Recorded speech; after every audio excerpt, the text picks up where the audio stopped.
한파 때문에 추운 요즘이지만 경제 한파가 더욱 움츠리게 하는 2023년 새미치입니다. 법조계도 다사다난했던 건 마찬가지인데요.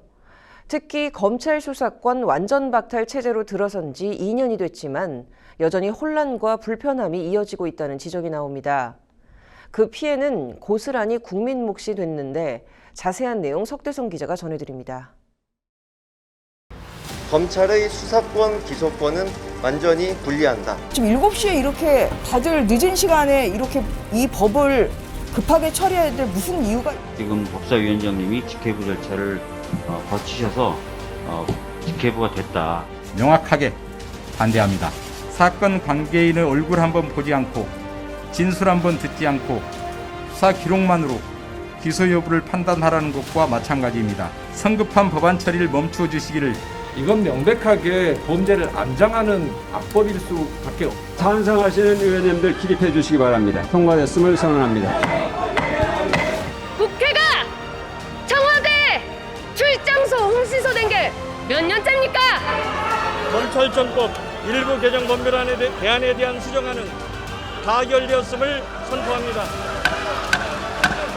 의도도 모르겠고 또 그 박탈 시기도 적절치가 않고 문재인 정부와 민주당의 그런 부정과 비리를 감추고 회피하겠다는 형사소송법 일부 개정 법률안 대안에 대한 수정안은 가결되었음을 선포합니다.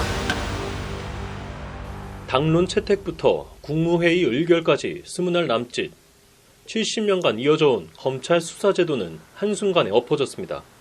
사회에 큰 영향을 미칠 만큼 심도 있는 논의와 충분한 국민 의견 수렴이 필요하다는 학계 의견도 무시됐고, 수사와 기소의 분리, 별건 수사 폐지, 국가 수사 역량 고도화로 국민의 자유와 인권은 더 두텁게 보장되고 범죄 대응력은 더 강화될 것입니다. 본격 시행 1년 반도 안 됐지만 당시 거대 여당의 기대와는 달리 곳곳에선 부작용이 터져나오고 있습니다. 이런 기미, 검경 수사권 조정 때부터 나타났습니다. 평균 2달이 걸리지 않던 경찰의 사건 처리 시간은 수사권 조정 후 계속해서 늘었고, 지금은 사건 하나를 붙들고 70일 가까이 고전해야 합니다. 힘들어진 건 변호사도 마찬가지. 검수완박 시행 이후 업무 강도가 어떻게 변했는지 묻자 작정한 듯 토로했습니다. 먼저는 사건을 두고 검찰과 경찰 사이 핑퐁 게임이 이어져 시간적 손해가 상당하다고 호소합니다. 특히 예전이면 한꺼번에 수사했을 사안도 지금은 경찰이 부서별로 나눠 수사하기 때문에 효율성도 떨어진다는 지적입니다. 가령 한 남성이 음주운전 후 성폭행을 저질렀다면 과거엔 검찰이 한 번에 수사했지만 현재는 경찰이 음주운전 건은 교통계, 성범죄는 여성 청소년계로 나눠 수사하는 상황입니다. 수사 인력도 문제입니다. 검찰의 경우 한 검사실에 여러 명의 수사관이 수사를 펼치지만 경찰은 홀로 업무 처리하는 것도 한계입니다. 무엇보다 변호사들이 하나같이 입을 모은 건 경찰의 수사 전문성이 떨어진다는 것.